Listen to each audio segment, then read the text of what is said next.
찬송가 286장입니다. 주 예수님 내 맘에 오사. 주 예수님 내 맘에 오사 날 붙들어 주시고 내 마음에 새 힘을 주사 늘 기쁘게 하소서. 사랑의 주 사랑의 주 내 맘속에 찾아오사 내 모든 죄 사시고 내 상한 마 고치소서. 주 예수님 내 맘에 오사 내 길 인도하시고 주 성령을 내 맘에 채워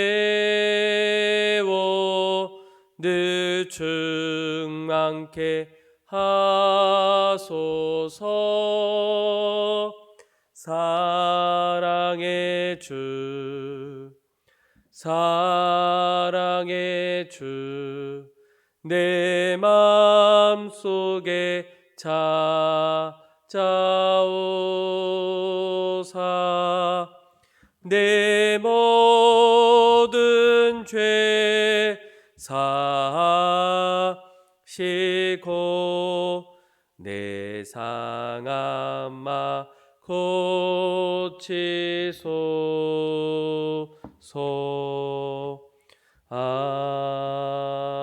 아멘. 오늘 새벽에 하나님께서 우리에게 주신 말씀은 출애굽기 22장 1절에서 15절의 말씀입니다. 출애굽기 22장 1절에서 15절의 말씀 제가 여러분들에게 봉독해 드리겠습니다.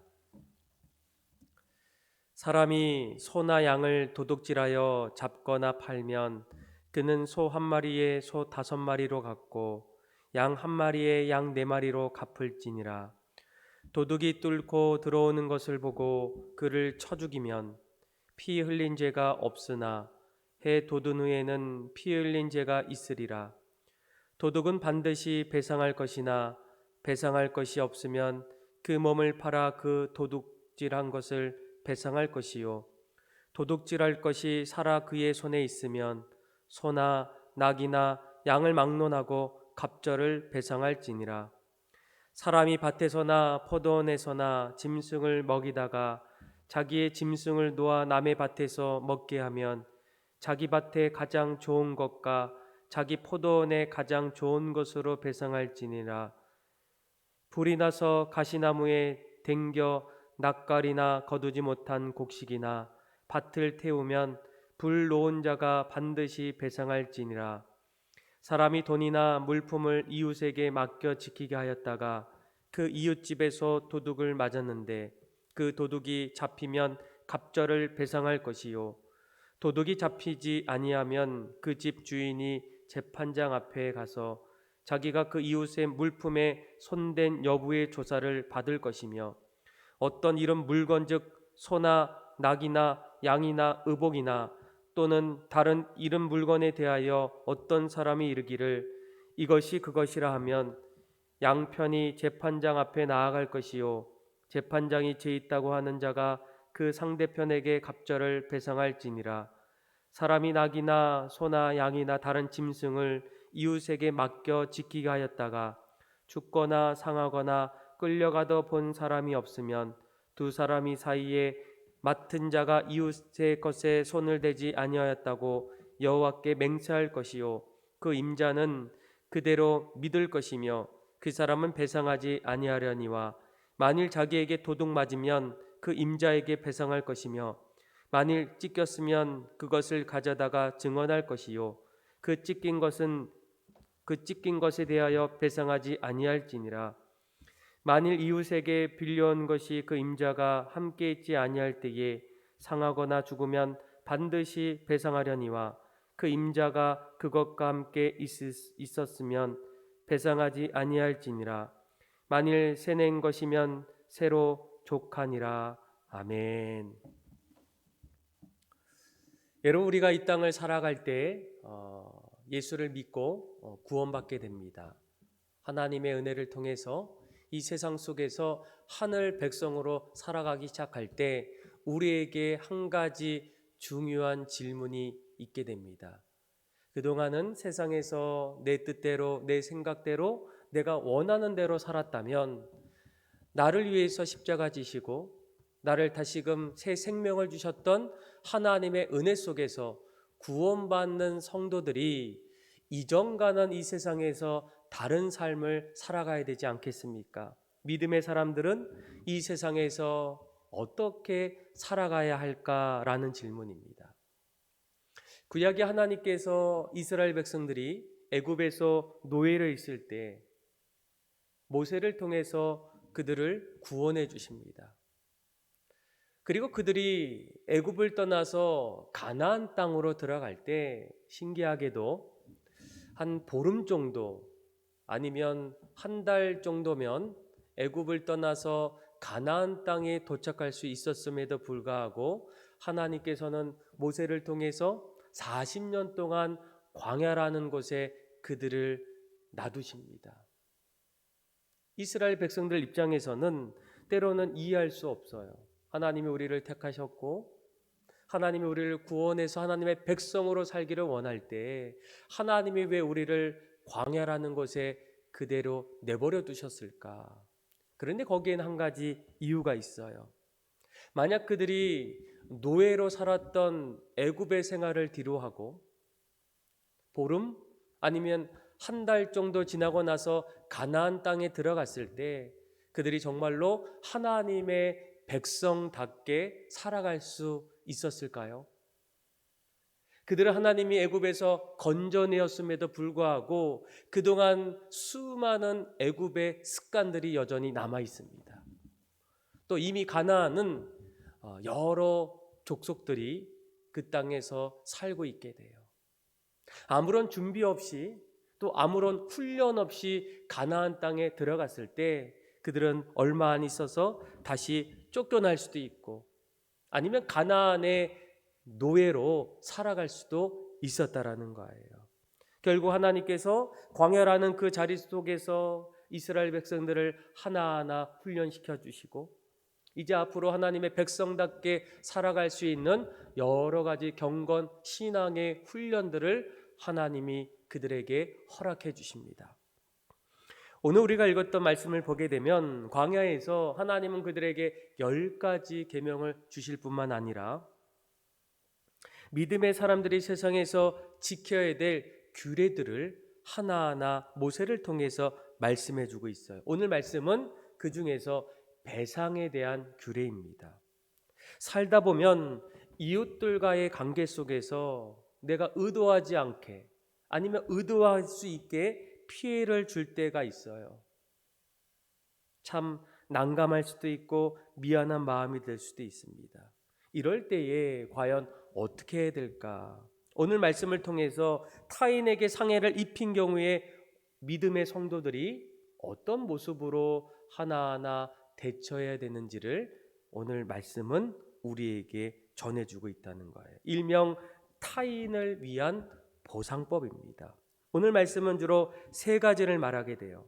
1절부터 4절까지는 절도와 관련된 배상이고요. 그리고 5절에서 6절은 밭이나 포도원 피해와 관련된 배상이고 그리고 7절에서 15절까지는 맡긴 물품이나 가축에 관련된 배상입니다. 우리 하나하나 말씀을 좀 자세히 보도록 할게요. 1절에서 4절까지 말씀을 읽어보면 절도에 대한 배상입니다.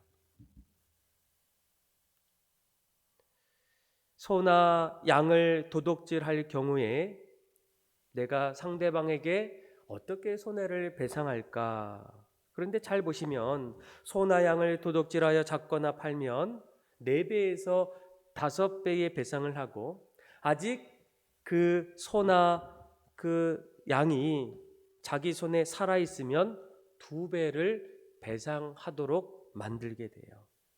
그런데 이 배부는 남에게 피해를 끼친 만큼 배상하도록 명령했던 경우와는 달리 도둑질할 경우에는 2배에서 5배 그렇게 배상을 하게 되고, 또 배상할 능력이 없으면 자기 몸을 팔아서까지 배상하도록 엄격하게 규정하고 있어요. 여러분, 조금 더 좀 신기하지 않습니까?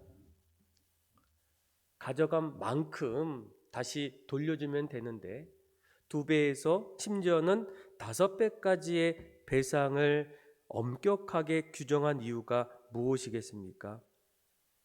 그러니까 다른 사람의 물건을 훔침으로 재산상의 피해를 주는 것도 참으로 좋지 않은 행위이지만, 또 한 가지 뭐가 있습니까? 인간은 누구나 땀 흘리며 살아갈 수 있도록 하나님께서 창조의 질서 속에 이루어지는 일들이 파괴되는 행위라는 거예요.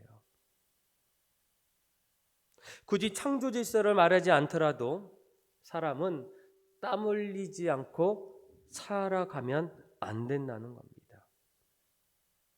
도둑질은 어떤 범죄보다 엄격하게 제재돼야 되는데, 도둑질을 하다 보면 어떤 일이 일어나겠습니까? 내가 더 열심히, 더 부지런히 일하지 않게 된다는 거예요. 쉽게 다른 사람의 가장 귀한 것을 가져갔기 때문에 나에게도 언젠가는 내 삶에 부지런했던 모습들, 열심히 땀 흘리며 수고하는 일들이 점점 내 삶에서 멀어질 수 있다는 거예요. 요즘 우리나라를 가장 떠들썩하게 하는 사건 중에 하나가 무엇이겠습니까? 경기도 성남에 있는 대장지구 개발사업 특혜 의혹 중심에 화천대유라는 자산관리사가 있어요. 그런데 이 회사가 왜 문제일까? 그러니까 이 회사가 몇천억의 막대한 수익을 얻은 이 대장동을 이제 거기에 개발했다는 겁니다. 아직은 누가 소유주인지 아직은 잘 몰라요. 근데 이제 하나하나 이렇게 그 안에 들여다 보니까 더 놀라운 것은 모 국회의원의 아들이 화천대유 자산관리에서 6년을 일하고 퇴직금으로 50억을 받았다는 거예요. 그러니까 어떻게 이런 상황을 떳떳한 노력이라고 말할 수 있겠습니까? 정말 그 정도 받을 수 있는 수고를 했을까? 상식적으로 이해가 될 수 없다는 거예요. 그래서 현재 전 국민이 도대체 이 사건의 중심에는 뭐가 있을까? 어떻게 이런 일들이 일어날 수 있을까? 근데 거기에는 한 가지 중요한 것은 수고하지 않았고 노력하지 않았고 열심 있게 일하지 않는 그 모습 속에서 부당하게 받았던 모습에 대해서 사람들이 공분하기 시작해요. 여러분, 이처럼 땀 흘리지 않고 불의한 방법을 써서 많은 물질을 얻는 것이 지금 당장은 편할 수도 있고 유익할 수 있어요. 그런데 하나님께서는 땀 흘리지 않고 다른 사람의 것을 뺏는 사람에게 맥갑절로 배상하라, 이렇게 얘기해요. 땀 흘리지 않고 모은 물질은 금방 바람과도 사라질 수 있다는 거예요. 두 번째로 5절에서 6절 말씀을 하나하나 읽어볼까요? 사람이 밭에서나 포도원에서나 짐승을 먹이다가 자기의 짐승을 놓아 남의 밭에서 먹게 하면 자기 밭에 가장 좋은 것과 자기 포도원에 가장 좋은 것으로 배상할지니라. 불이 나서 가시나무에 댕겨 낯간이나 거두지 못한 곡식이나 밭을 태우면 불 놓은 자가 반드시 배상할지니라. 아멘. 그러니까 어떤 사람이 자기 짐승을 이제 먹을 것을 주어야 하는데 주다가 혹여 남의 밭에 들어가서 자신의 짐승이 그곳에서 먹을 것을 먹게 되면 결국 자기도 그 사람에게 가장 좋은 것으로 배상하라는 거예요. 그리고 6절에 보게 되면 밭을 일구기 위해서 불을 놓았는데 그 불이 옆에 있는 다른 사람의 곡식에 태울 경우에도 배상하라는 거예요. 그런데 이 5절과 6절 이 두 가지의 모습들은 한 가지 공통점이 있습니다. 무엇이겠습니까? 모두 의도적으로 다른 사람들에게 피해를 주기 위해서 했던 일은 아니었다는 거예요. 그런데 여기서 한 가지 중요한 것은 무엇입니까? 하나님이 그럼에도 불구하고 배상하라고 한 이유가 무엇입니까? 결국은 자신의 부주의로 인한 타인의 피해를 입었다라는 거예요. 철저하게 그 안에도 자기 자신의 책임이 있다라는 겁니다. 이러한 사실은 누구든지 자신의 행동에 대해서 변명하지 않고 분명한 책임을 가져야 한다라고 우리에게 말씀해 주고 있어요. 여러분 사무엘상 15장에 보게 되면 하나님께서 사울 왕에게 뭐라고 합니까? 아말렉의 모든 생명을 진멸하라는 그 말씀을 어기고 양과 소를 전리품으로 취하게 돼요. 그런데 이를 본 사무엘 선지자가 그를 책망할 때 사울 왕이 어떻게 합니까? 인정하지 않아요. 자기의 것이 아님에도 불구하고 변명을 늘어놓게 됩니다. 결국 어떻게 됐을까요? 하나님이 그를 버리셔요. 여러분 우리는 살다 보면 실수할 수 있을까요? 범죄할 수 있을까요? 잘못을 범할 수도 있고 실수할 수 있어요. 그런데 하나님이 원하시는 것은 그것을 회피하거나 숨겨서는 안 된다는 거예요. 인정하고 그것에 책임을 가지라는 거예요. 자, 7절에서 15절까지 말씀을 이제 읽어보면 맡긴 물품이나 가축과 관련된 배상입니다. 이웃이 자신에게 맡긴 짐승이나 물건들이 자기 집에서 도둑을 맞아요. 그런데 그때의 임자에게 어떻게 하라고요? 배상하라는 거예요. 저에게 무엇을 누가 맡겼는데 저희 집에 들어와서 그 사람 것을 가져갔다면 제가 대신 임자에게 배상하는 거예요. 그리고 또 한 가지는 그 당시에 만약에 곰과 같은 맹수에게 찢겼을 경우에는 어떻습니까? 그 찢긴 것을 증거로 갖고 오면 배상의 책임을 면하게 해준다 이렇게 얘기해요. 이러한 하나님이 왜 이런 말씀을 하셨을까요? 바로 내가 맡고 있는 부분에 있어서 최선을 다하고 있는지를 돌아보라는 거예요. 만약 그 물건이 다른 사람의 물건이 아니라 내 물건이었다면 다른 사람의 물건처럼 관리했을까? 근데 뭐 사자나 곰이 왔을 때에는 내 물건이든 다른 사람의 물건이든 어떻게 할 수가 없어요. 그래서 오늘 말씀에는 무엇을 얘기합니까? 맡긴 물건이나 또 이웃들의 이 모든 것에 있어서 자기 일처럼 하기를 원하는 하나님의 마음이 있어요. 그런데 오늘 말씀의 1절부터 15절까지 말씀을 하나하나 읽어보면 하나님이 이러한 배상의 부분들을 우리에게 하나하나 가르쳐 주신 이유가 무엇이겠습니까? 내가 만나는 사람들, 함께하는 사람들, 공동체 안에서 자꾸만 일어날 수 있는 그런 분쟁과 신뢰가 깨지는 것을 방지하기 위한 하나님의 마음이라는 거예요. 더 나아가서는 날마다 이웃들을 어떻게 하라고요? 서로 사랑하라는 거예요. 우리가 살다 보면 여러 가지 일로 인해서 오해할 수도 있고 욕심도 나기도 하고 실수하기도 하고 그 안에서 때로는 원하지 않았던 의도하지 않았던 일들이 일어날 때 서로의 어떤 신뢰가 깨질 수도 있고 금이 갈 수도 있을 때 하나님은 그것을 원치 않으신다는 거예요. 배상을 통해서 또 자기 책임을 통해서 일어났던 그 일들을 다시 한번 수습하고 더욱더 믿음의 사람들이 만나는 모든 사람들과 함께 그렇게 더불어서 살아가기를 원하는 하나님의 더 큰 마음이 오늘 말씀에 들어있어요. 그러니까 여러분들이 다른 사람의 어떤 물건을 받을 때에도 사도 바울이 뭐라고 합니까? 죽게 하듯 하라는 거예요. 다른 사람의 일이 내 일처럼 내 일이 다른 사람 일처럼 주님께 하듯 할 때 그 안에는 신뢰가 있고 하나됨이 있고 함께함이 그 안에 나타나게 돼요.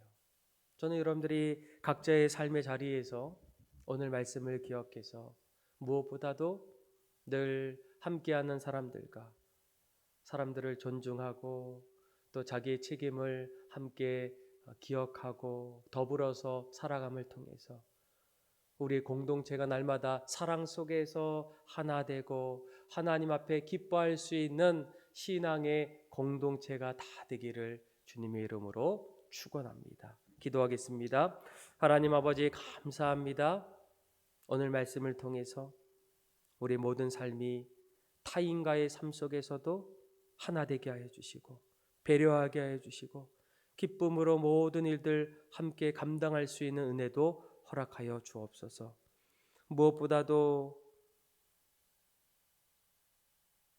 성도와 성도와의 관계 속에서 또 이웃과의 관계 속에서 자신의 일처럼 여기는 성도들 되게 하여 주시고 또한 정당한 노동의 대가만을 취하게 하여 주시고 자신의 행동에 정직하게 책임질 수 있는 믿음의 성도들 되게 하여 주옵소서.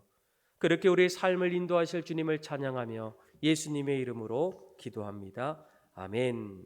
찬송가 361장입니다.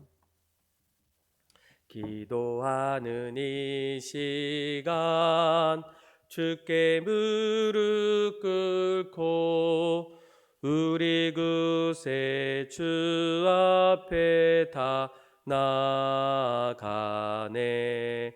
믿음으로 나가면 주가 보살피사 크신 은혜를 주네. 거기 기쁨 있네. 기도 시간에 복을 주시네. 고난 내 마음 속에 기쁨 충만하네. 기도하는 이 시간 주를 의지하고 크신 은혜 구하면 꼭 받으리라. 의지하는 마음에 근심 사라지고 크신 은혜를 주네. 거기 기쁨 있네. 기도 시간에 복을 주시네. 고난 내 마음 속에 기쁨 충만하네. 다 같이 주기도문함으로 예배를 마치겠습니다. 하늘에 계신 우리 아버지, 아버지의 이름을 거룩하게 하시며 아버지의 나라가 오게 하시며 아버지의 뜻이 하늘에서와 같이 땅에서도 이루어지게 하소서. 오늘 우리에게 일용할 양식을 주시고 우리가 우리에게 잘못한 사람을 용서해 준 것 같이 우리 죄를 용서하여 주시고 우리를 시험에 빠지지 않게 하시고 악에서 구하소서. 나라와 권능과 영광이 영원히 아버지의 것입니다. 아멘. 우리 이 시간 함께 주신 말씀 붙잡고 기도했으면 좋겠고요. 또한 나라와 민족을 위해서 또 코로나를 위해서 함께 기도하고 또 여러분들의 가정을 위해서 또 수험생들을 위해서 함께 간절한 마음으로 기도하며 나갑시다. 기도하겠습니다. 하나님 아버지 감사합니다. 우리의 모든 삶을 도와주시고 우리의 삶을 새롭게 하여 주시고 하나님과는 담대하게 나갈 수 있는 은혜를 부어 주옵소서. 주님을 찬양합니다. 특별히 하나님 아버지 오늘 말씀을 통해서 이웃과의 관계를 온전하게 이루게 하여 주시고 또 주님 앞에서 온전한 마음으로 이웃들을 사랑하고 이웃들을 위하여 기도하며 서로 사랑하며 나아가는 믿음의 삶이 될 수 있도록 은혜 베풀어 주옵소서. 주님을 찬양합니다.